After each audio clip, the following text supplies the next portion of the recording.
Hello and welcome to a brand new episode of Black, White, and Red All Over. I'm Victor Danders, the hardest working man in comics. Ryan Seymour, king of Comic Town. Woohoo, baby! Oh my god, we've got some changes on the horizon. We cannot wait to roll these out for you guys. You guys are going to love it. Yep. How many subscribers do we have? Do you know?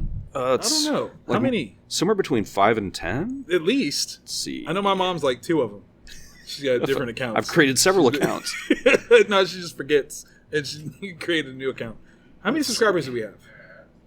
We have 1,800. 1,800. Okay, Yeah. So we are talking to you guys now, our faithful subscribers. We want to know what we can do to make this show even more appealing to you, because you guys have already locked in. You guys have said that you want us, and like, phone companies are doing now, we're not favoring the new kids over the old kids. Yeah. Everybody gets the same. Everybody. So we want to hear from you. So comment below. Let us know. Tell us some things. Dude, as we were off camera, we were talking about the Book of Boba Fett. You guys are enjoying that one quite a bit. Yes, very much so. I have been slow to get on this train, but I'm feeling convinced. I'm feeling very convinced. The first chunk of it was real fun. Yeah. But like Jeremy said, the last 2 episodes have been amazing fan service. I'm totally digging it. They're throwing in all the characters that you want to see. The pop from because it's appointment viewing. Right. Like Wednesday nights, my whole family gets around. We eat dinner and we watch it. And the scene where a certain character shows up, and my son figures it out by the silhouette, where he's still really far away, and he's just freaking out, and he's explaining who the character is. It's just so much fun. It's been really good. I love that. See, I gotta catch up. What I've not needed to catch up on is Peacemaker. Oh my god. All right. So I'm gonna actually send an email. Yeah. The shop is located right next to a family dance studio. And I'm going to be sending an email to the people at the Family Dance Studio to see if they can help us out with like some choreography, learn how to do the dance. Y'all want that, don't you? You know you do. Like, come on. That's going to be a special episode. Oh, yeah. We might have to make that the episode. We're not even going to review books. We're just going to try to dance. And that would be amazing. You know what? Another show that I actually have enjoyed a lot? Season 2 of Superman and Lois. Yeah. That's been phenomenal. It has. If you guys aren't watching that, what are you doing? Which is so frustrating. Like when DC for the movies can't get their stuff right for Superman. Dude. And you're like, it's right there, guys. Like, you're doing it by accident. What? Come on. Get on that. So frustrating. So frustrating. But that's all right. What's really frustrating, speaking of DC, is that we don't have any DC books because they didn't show up. Hopefully they'll be here on Wednesday. Hopefully. Yeah. My current money is on next week's books will arrive before this week's books.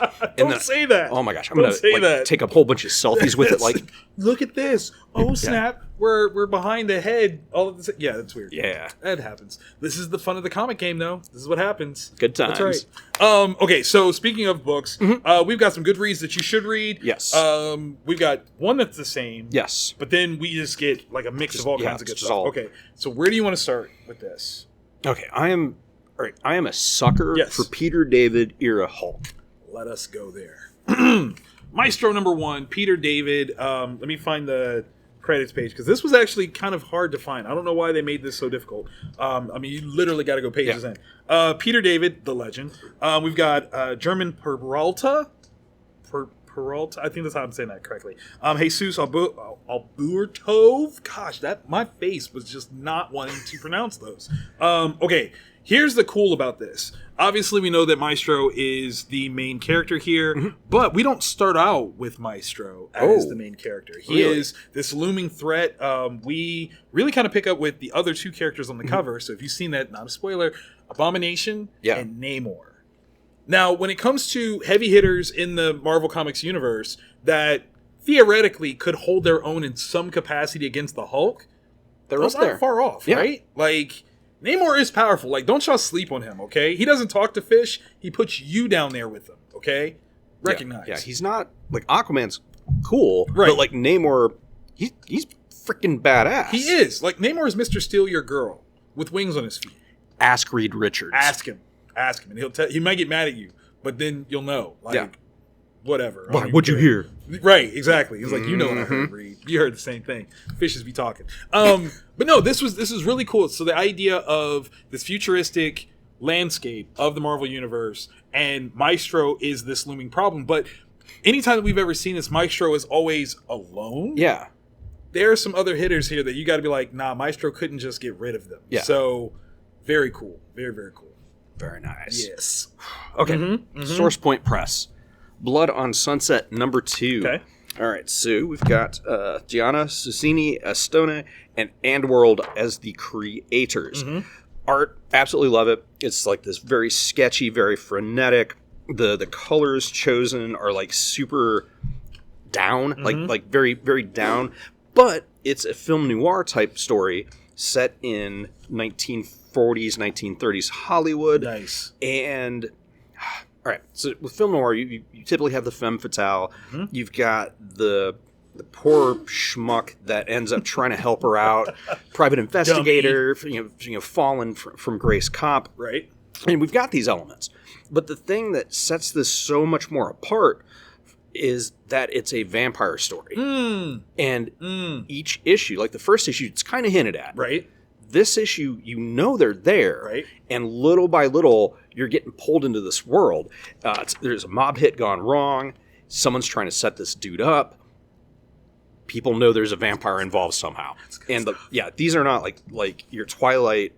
Ain't no sparkles? Ain't no sparkles. Yeah, there's no, oh, these are so romantic. And like, oh, I would totally date it if it was in high school. No. These are like ripping people apart monsters. So it is. Tried and true. Yeah. That's what I'm talking about. It's amazing. I absolutely love it. I definitely dig that. Okay, so taking your lead, I will stick with Source Point Press and Good Boy #3. Okay, so we've got Gunn, Blanche, love you, Christy, Wallace, and Lentz. Okay. The way that I'm reading this, this is the end of this story arc, which I think is actually really, really wise. Yeah. So obviously, Good Boy is a flipperoo on the John Wick principle, where the human dies and the dog goes on a bloody massacre, and it's fun. It's a lot of fun, but it's an old trick for a new dog, I guess you could say. And there comes a certain point where you go, okay, you have to end this story. And they do a fun job of doing so. Oh, like, nice. It's bloody, it's violent, it leaves just enough room that there could be more, but I don't think that that's the immediate, like, issue 4 is not, like, next month. Yeah. I think they're gonna, I'm guessing, that they're gonna give it some time to just kind of live, breathe, be this 3-issue fun thing, and just see what happens. Yeah. I think that's kind of cool. I did hear on Twitter that they were trying to get copies to Keanu Reeves, and I hope they did. Oh, please do. Right? Like, that would be fun. Oh, yeah. Just even if he just wrote in like a letter and was like, let me tell you why I love this. Because he definitely would. Oh, yeah. I believe that. So, good stuff. Good boy. Yes. Yeah. All right. Also from Source Point Press, Rise of Dracula #2. And let's get the creative team their credit. Written by Rich Davis, art by Puis Calzada, Alex Zeef on the colors, Dave Lentz on letters and design. We've got editor is Amber Davis, and executive producer is Paul Pindinger. Nice. This is the fall. Oh, okay. This book is awesome because it's a vampire apocalypse. Okay, I'm already there. Which is something I've always found fascinating. And like vampires are superior to humans in strength, theoretically, intelligence. They've been around for a long period of time. Yeah. In this one, this vampire apocalypse, they've come out of the shadows and they've just taken over. Okay. And as things are happening, and the more the vampires talk about humanity, the more I'm like, they're right. Like, we kind of suck. Not the condemnation of humanity from the vampire lens, man. But you can't be on their side. But I gotta be on our side. Right. Like, I don't want to end up on a farm, which I probably would. Well.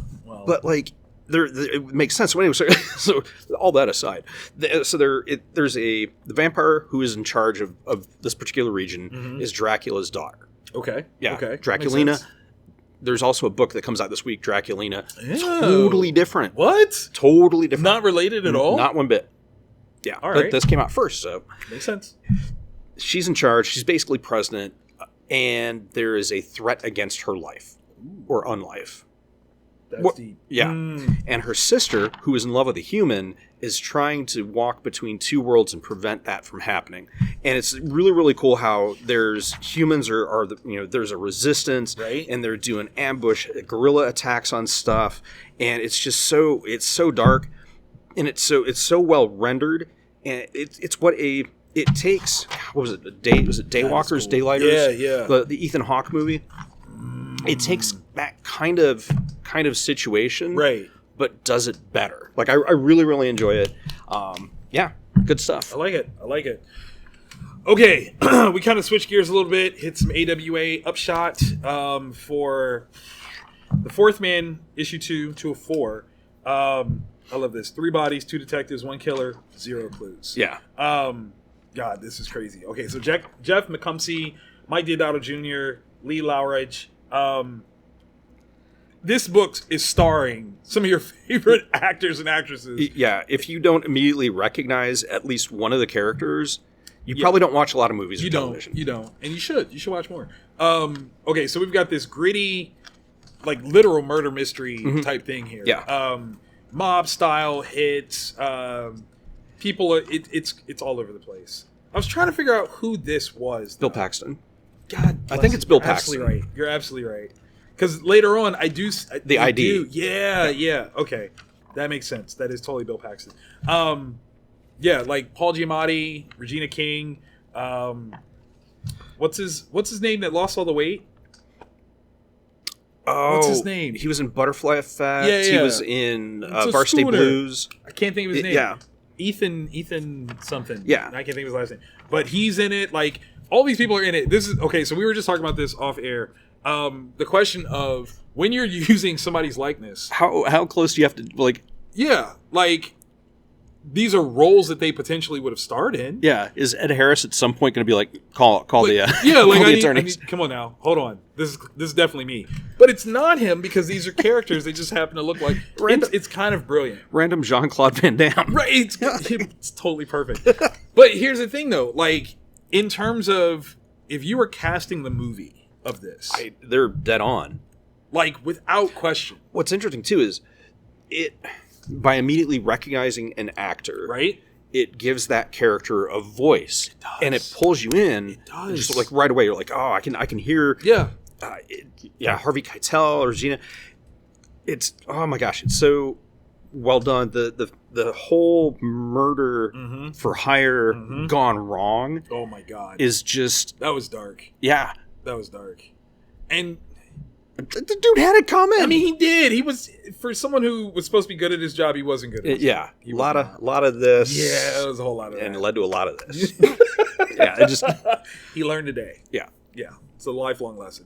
But, okay, so here's the thing that I think is really interesting, though, is if you had the intention of turning your comic property into a movie, but say you always envisioned it to feature an actor who is no longer with us. Yeah. This would be an opportunity. You could totally do that. Yeah. So I'm like, this is kind of a cool idea. Yeah, because you can then pick anyone from any time period and be like, okay, let's... Yeah, this is who, like Abe Lincoln is now this guy. That's how we're doing it. Yeah. That's how we're doing it. I like it. I like it a lot. This is dark, gritty. If you're into super crime stuff, definitely check this out. Yeah. Okay, so these are goods you should. Let's hit the must. Okay, Yeah. Must read these. Let's start with this one. Yeah. Because I think this one, especially after last week's episode, is a good pickup place. Land of the Living Gods. This is from AfterShock. Okay, so we were trying to figure out how to say this writer's last name. So it's Isaac Mogajani, we think. I believe, yeah. We think we're going with that one. And then Santos.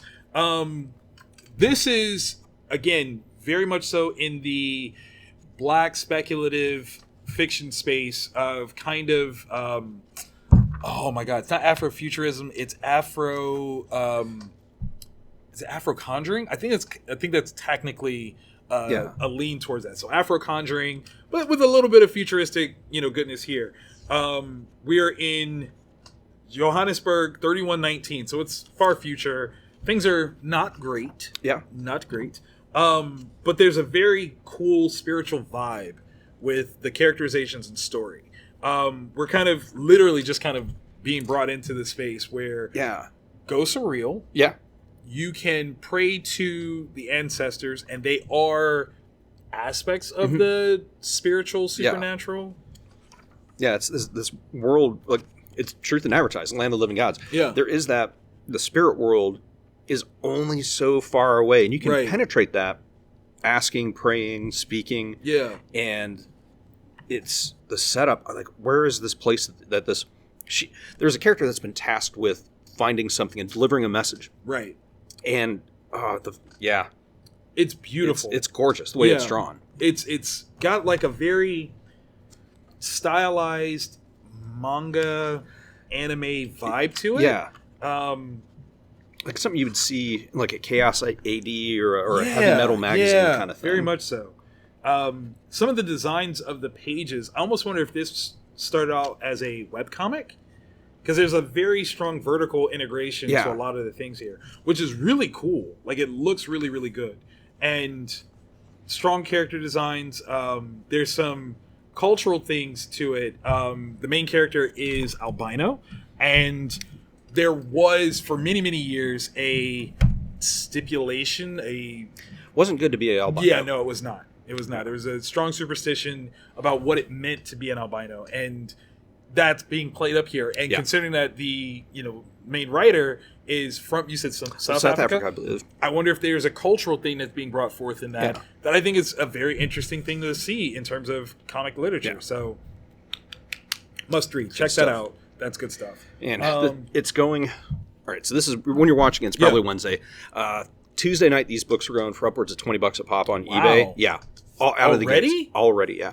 So that's amazing. Call your shop. And this is one of the reasons you want to get a really good rapport with your local shop, is so that in a situation like this, you can call, be like, do you have any copies? You don't have to, and like, you're not looked at as someone who's just trying to like buy a $20 bill for $5. Because this is a really, really good read. Yeah. Worst case, I'll be shocked if AfterShock does not do a second print on this, because it's going to go fast. But get your foot in the door, let your shop know, and also let them know you want number 2. Yeah. Then immediately. Yeah. Immediately. If you can put down on it, put down on it. Yeah. Like, for real. Yeah. Dude, John Lees is amazing. Like, he just such a Yeah. Hotell, Volume 2, number 3 of 5. So,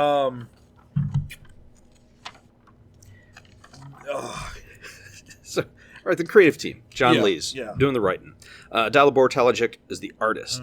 Lee Luffridge is the colorist. Letterer is Sal Cipriano, and the cover artist is Karen Grant. Yes. It doesn't say who the editor is. Satan? Yeah. All right, so Hotell, this is Hotell Volume 2. The first one was very similar setup, but there's this Nightmare Realm Hotel. Yep. Off the beaten path. Yeah, its own pocket universe. Yep. And each of these issues is a one-and-done story that takes place in relation to this hotel. The awesome thing about the storytelling is John has created it to each one and done is almost like a Pulp Fiction, where they fit together still and tell an overarching story. Even though the order that you're seeing these characters interact might not be set in stone, it's all coming back together. Yeah. This one hit kind of close to home. Oh my gosh. As an artist. Yes. Yeah. Like, the moment, like, once we got to this page, I was like, this ain't right. Yeah, this ain't right. Something's wrong. This ain't right. I don't like it.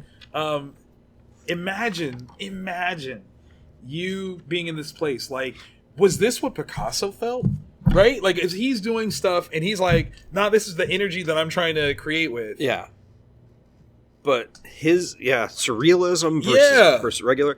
How much fun did Dalibor have playing with this concept of, like, okay, because a lot of Dalibor's work is very realistic. Very much so. And in this reality... That is terrifying. Right? That is absolutely terrifying. I mean, we're talking, like, Tales from the Dark Side. Spooky. Like, not even okay. Yeah, like, oh, draw me like one of your French girls. My French girls aren't. No. That's horrible. Okay, so here's the funny thing, though. So, like, I felt, kind of this pit of despair as the story is going along. But once we got to his little diatribe here, I was like, you know what? You deserve this. Yeah. Take this. This is what you get. Yeah, because it was real snooty. And you'll know because you're going to read it and you'll be like, oh, this dude's a jerk. Yeah, he deserves what he gets. And you do see that, right? Like, in the art world, there are people that have a train of thought that they think is genius. Yeah. And sometimes they're just terrible people. And how dare you besmirch, like, a whole art form. But it's very interesting. Like, I definitely felt a simpatico with his sentiment of, I need to get away to reconnect. Yeah. And now I'm like, I never want to feel that again. Yeah. Because I'm so terrified of what that means.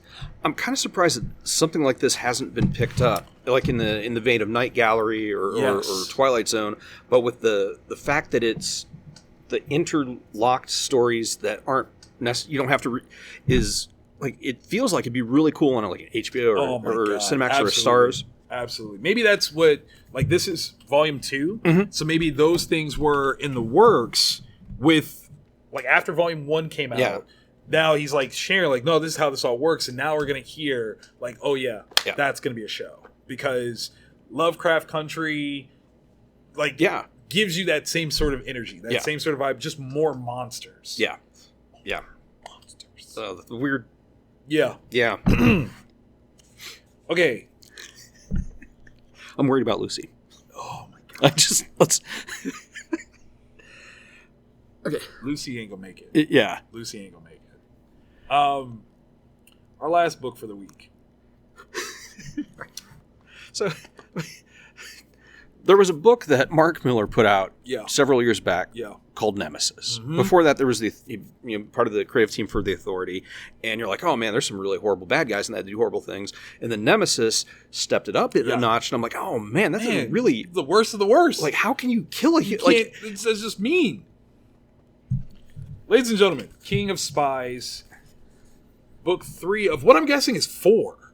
Yeah, because I don't think there's going to be an issue 5 of this volume, we'll say. Yeah, because there's... Okay, so... Where's the notebook? I want to see the notebook. I just want to know. That's what... Okay, Mark. Mark. Buddy. Friend. We know that you're a prolific writer. But there's like episodes of, like, I don't know, Murder, She Wrote, or Columbo, where, like, the writer, somebody dies in the same way that the writer wrote the story. Where is your black notebook of ways for people to die? And is it, like, all written, like, in words, or are there, like, really horribly scrawled pictures? No, it's newspaper clippings. It's newspaper clippings. Because, no! Oh my gosh. No one should be that creative in killing. No one. It is magic. Come on. Yes, come on. That's some stuff like Norwegian black metal bands are like, no, they're like, no, that's too much. It's too far. It's too far. Okay, King of Spies. Okay, so we've got Roland King. He has found out that he's got, 6 months to live. Yeah. Horrible cancer, inoperable. He's like, look, I was the best king of spies ever. I'm going to prove it to everybody by taking out all the people that I knew were trash and wasn't supposed to kill them. Yeah. Either I was working for them or I was supposed to protect them. But you know what? If I'm on my way out, so are you. Yeah. What are you going to do? Kill me? Thanks. Yeah. You're welcome. I'm not going to make it easy for you because I got lists. He's the best at what he does. Okay. We already talked about the robust library of kills in this one. The people came prepared. They tried. They came prepared. Oh my God. Listen.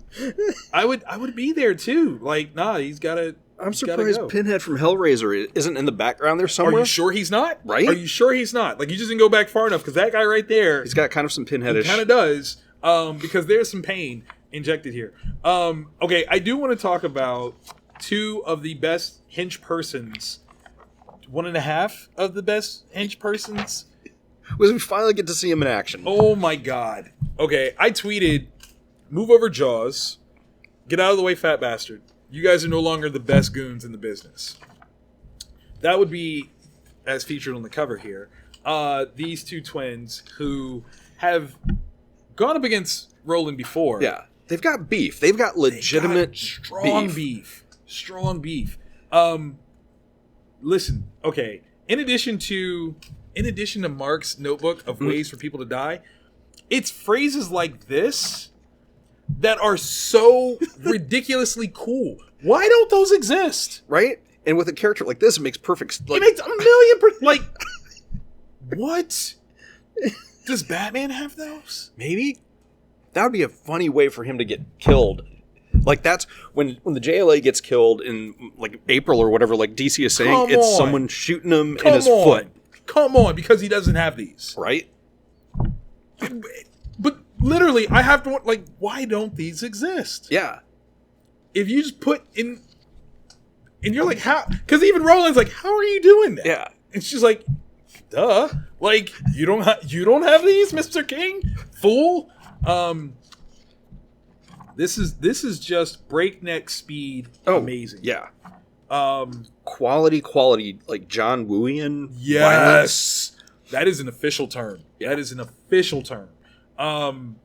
Obviously, Pierce Brosnan is the front runner, and now I can't help but hear him. Yeah. Like, I saw a fan casting for his son, Andrew Garfield, as his son. Interesting. Right?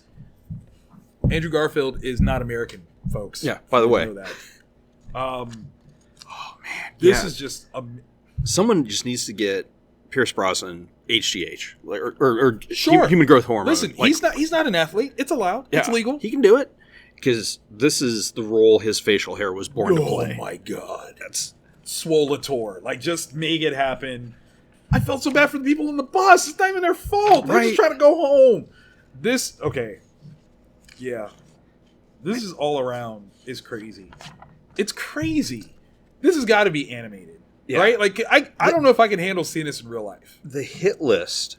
It's ridiculous. It's all like, okay, yeah, that person probably deserves to die. That person probably does. Definitely. But did they deserve to die how they died, though? Nah, come on. When people have to ask questions for clarity, like, well, how did they get this over? No. Because then you're like, oh, well, crap, that's, like, practical. Yeah. Like, that was absurdly practical. Like, why did I think that it was so extreme? You're like, no, he just did this. Just did like, this. Oh. Yeah.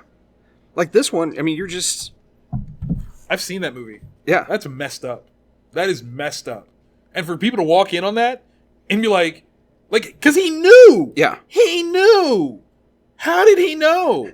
Because something he would have done. Classic Roland. Dad. Obviously, that's where it's hidden. If I could put one... But see, okay, so here's the messed up part, though, because I had to read it twice. I believe that's what activated it. Yeah. That's messed up. So you just left him there. Yeah. Knowing that at some point, somebody...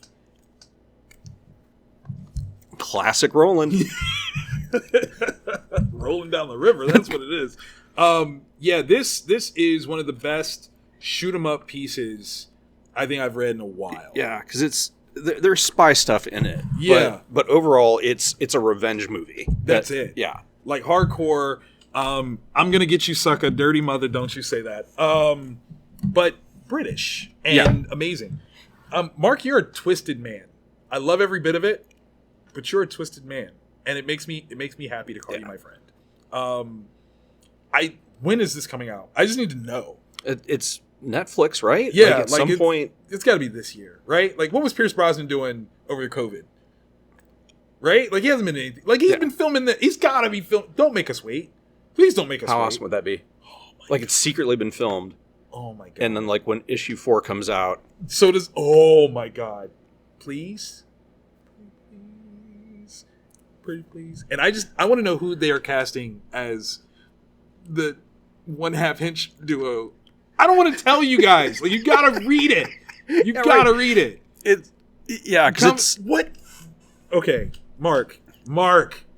What sparked that bit of inspiration? Were you cartwheeling with one of the kids and you're like, you know what'd be crazy? Like, what did it? I need you to tell me where that came from, because I'm gonna be cosplaying this with my daughter. I'm going to literally take a belt and strap her to my back, and I can't use my arms and she can't use her legs. And this is what we're gonna beat her brothers and sisters. Like, it's gonna be amazing. Yeah, we'll take pictures. It's so visually just perfect. Oh my God, I want to see that in real life. I really do. I don't, but I do. Like special effects. It's just like not Braveheart level. Please don't do that for real. Yeah, or do that for real. Yeah, that's some dark web stuff. That is some dark web stuff. Oh my God, it's so amazing. Okay, so obviously we hope that you enjoyed what we've talked about as much as we read it. And if you did, hit that thumbs up because we need that validation and the algorithm. Like, we need it. Yep, and you can tell by looking at our number of episodes, we do this every week. So hit subscribe if you like it, and hit the bell, and it'll tell you Bing. Each Wednesday when it shows up. Biggity boom, biggity boom. And since you're watching this on Wednesday, retroactively, happy birthday to John Williams, the legend. Legend. Literally made the soundtrack of all the things. Yes. All the things. Pick a song. Pick a franchise. Pretty much. You're welcome. You gotta love it. Breakin' or Breakin' 2 didn't do. How do you know? Shoot, that's right. I don't. He is the Electric Boogaloo. That's right.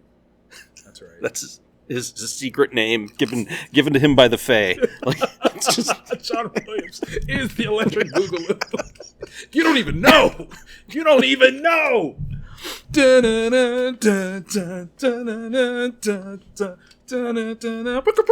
we need those dancing lessons. We really. It's coming for you. You don't even know.